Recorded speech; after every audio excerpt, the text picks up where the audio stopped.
bounds.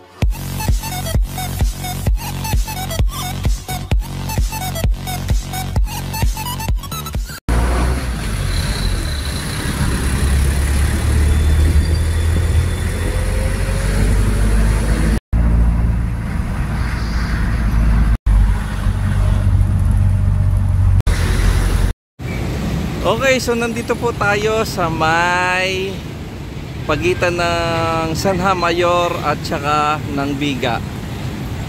Ayan, kaya pala traffic ay dahil sa dinami-dami na nag-i-install ng kuryente ng Meralco. Nililipat po nila yung poste.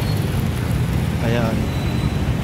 Oh, napakasisipag ng mga taga Meralco. Ayan po. Okay.